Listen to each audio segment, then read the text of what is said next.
Hello friends, rising ব্লগার্সের new mini ব্লগে তোমাদের সবাইকে নতুন করে ওয়েলকাম জানাচ্ছি। আর দেখো রিধি ঝটপট করে দৌড়িয়ে দৌড়িয়ে কোথায় চলে যাচ্ছে।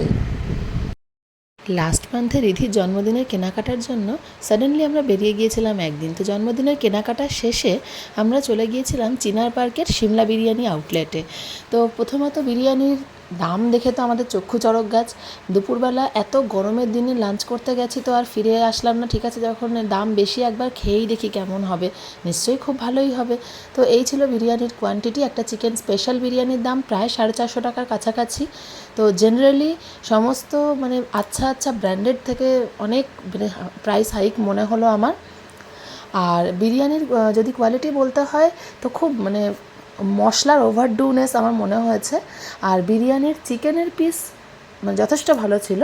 চিকেনটা খুব সফটলি কুকড ছিল। আর আলুটা এতটাই শক্ত ছিল, ওরা সেকেন্ডবার পাল্টে দিয়েছিল। ওয়েটারের ব্যবহারও খুব একটা ভালো বলে আমার মনে হলো না। আর প্রচণ্ড গরমের দিনে সিটিং অ্যারেঞ্জমেন্ট এতটাই বাজে, আমরা ঘেমে নিয়ে চান হয়ে গিয়েছিলাম। তারপরে পেট ভরেনি দেখে আমরা আবার একটা মটন বিরিয়ানি অর্ডার দিলাম। সেটা 420 টাকার কাছাকাছি, যেটা প্রচণ্ড ওভার প্রাইস। আর মাটনের পিস একদমই আপ টু দ্য মার্ক নয়। তো এর বেশি ভিডিওটা আর করতে পারিনি, আমাদের অভিজ্ঞতাটা এতটাই বাজে ছিল। দ্বিতীয়বার আমরা যাব না ভেবেছি। তো এই একটা পয়সা জাস্ট জলে ফেলে দেওয়ার মতো একটা জায়গায় খেয়ে এলাম। তোমাদের কেমন লাগে জানিও। হ্যাঁ, চ্যানেলটাকে কিন্তু সাবস্ক্রাইব করো। টাটা।